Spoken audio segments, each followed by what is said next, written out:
खाली कर देंगे। हमने तो कहा है, भवन निर्माण विभाग को पत्र लिखा कि आप लोग न्यायालय के फैसला जो आता है उसका इंतजार कर लीजिए। वो लोग न्यायालय के फैसले का भी इंतजार करने को न तैयार है। ना जाने किसकी साजिश है, ना जाने कैसा हड़बड़ी है। नमस्कार, मैं हूं चंद्रशेखर और आप देख रहे हैं आगाज फर्स्ट। देखिए, इस वक्त हम मौजूद हैं राष्ट्रीय लोक जनशक्ति पार्टी कार्यालय के पास और आप जानते होंगे कि चिराग पासवान और पशुपति पारस में जो है बंगला को लेकर विवाद चलते आ रहा है। भवन निर्माण मंत्री की तरफ से नोटिस दे दिया गया है कि 7 दिनों के अंदर अगर बंगला खाली नहीं करते हैं तो बलपूर्वक बंगला को खाली कराया जाएगा, जिसको लेके राष्ट्रीय लोक जनशक्ति पार्टी के प्रवक्ता श्रवण अग्रवाल क्या कुछ कहते हुए नजर आ रहे हैं। पहले आप सुनिए। को खाली कर देंगे। हमने तो कहा है, भवन निर्माण विभाग को पत्र लिखा कि आप लोग न्यायालय के फैसला जो आता है उसका इंतजार कर लीजिए। वो लोग न्यायालय के फैसले का भी इंतजार करने को न तैयार है। ना जाने किसकी साजिश है, ना जाने कैसा हड़बड़ी है। अंतिम सवाल है कि न्यायालय ने कहा, जब हमारे वकील ने, देखिए, जब हमारे वकील खड़ा होते हैं तो उधर से राज्य सरकार के महाधिवक्ता भी खड़ा होते हैं, भवन निर्माण विभाग के भी वकील खड़ा होते हैं। कई बार जिरा हो चुकी है। तो न्यायालय ने कहा हमारे वकील को कि भवन निर्माण विभाग के तरफ से कोई खाली कराने का आपको नोटिस मिला है? हमने कहा, हमारे पार्टी के वकील ने कहा कि नहीं, भवन निर्माण विभाग के द्वारा कोई खाली कराने का नोटिस नहीं मिला है। आपके यहाँ कोई खाली कराने आया है? हमने कहा कोई खाली कराने नहीं आया। ये सब बस आज ऐसा हुआ है, आज ना जाने किस। हमने पहले भी भवन निर्माण विभाग को कहा कि न्यायालय में फैसला है। आज जब उसने कहा है कि स्टे नहीं है तो हम कह रहे हैं कि आप 1 सप्ताह इंतजार कर लीजिए। 10 दिन, 1 सप्ताह में न्यायालय में फैसला आ जाएगा। न्यायालय में देश का सभी लोग सम्मान करते हैं, हम भी सम्मान करते हैं, आप लोग भी सम्मान करते हैं। देश का हर नागरिक न्यायालय का सम्मान करता है। जहां तक रही नोटिस की बात, विगत 2-3 महीनों से भवन निर्माण विभाग के द्वारा लगातार किसी एक पार्टी को या लोक जनशक्ति पार्टी, राष्ट्रीय लोक जनशक्ति का पार्टी का जो कार्यालय है आवंटित कर दिया गया।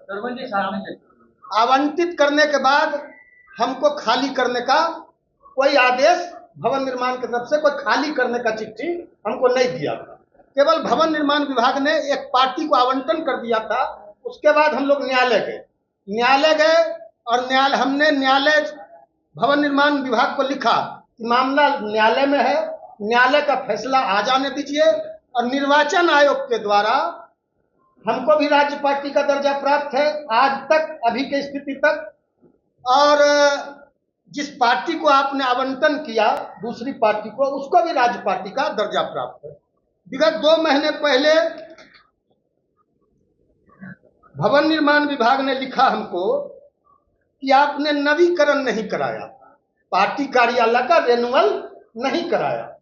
पार्टी 2021 में टूटी, 2 भागों में पार्टी बटी। उसके बाद हमने भवन निर्माण विभाग को लिखा कि पार्टी 2 भागों में बट गई है। चुनाव आयोग के द्वारा हमें राष्ट्रीय लोक जनशक्ति पार्टी के रूप में मान्यता दिया गया है।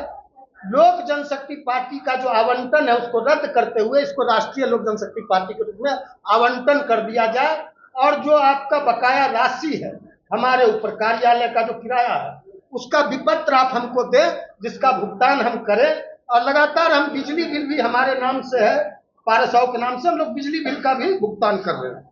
उसके बाद लगातार चलता रहा। फिर 2022 में भी हमने भवन निर्माण को लिख के दिया था कि, और उसके बाद भी लगातार हम पत्र लिखते रहे। फिर इधर 16 तारीख को भवन निर्माण का विभाग का एक पत्र प्राप्त हुआ हमें, हम लोगों ने रिसीव किया कि 15 दिनों के अंदर आप इस आवास को खाली कर दें। हमारे कार्यालय प्रभारी राजेंद्र विश्वकर्मा जी ने भवन निर्माण विभाग को लिखा कि मामला न्यायालय में है, न्यायालय के द्वारा फैसला आ जाता है, जो फैसला आ जाएगा वो हमको भी स्वीकार होगा, आप लोग भी न्यायालय के फैसले का इंतजार कर लें। लेकिन ना जाने किस फरवरी में आज भवन निर्माण विभाग के द्वारा हम लोग को चिट्ठी दिया जाता है कि 1 सप्ताह के अंदर आप लोग यह कार्यालय खाली करें, नहीं तो बलपूर्वक खाली कराया जाएगा। हम पुनः आदरणीय मुख्यमंत्री जी से आग्रह करेंगे, क्योंकि भवन निर्माण विभाग में कुछ भ्रष्ट पदाधिकारी हैं और एक ना जाने उनके जो भवन निर्माण विभाग के चपरासी प्यून और ये लोग आते हैं रिसीव कराने, उन लोग का कहना है कि बिहार सरकार के एक कद्दावर मंत्री का दबाव है हम लोग के ऊपर। भवन निर्माण के सेक्रेटरी, ज्वाइंट सेक्रेटरी, कोई ज्वाइंट सेक्रेटरी है संजय सिंह, जिनके द्वारा चिट्ठी या भू संपदा पदाधिकारी, क्या नाम है उनका, कौन रंजन,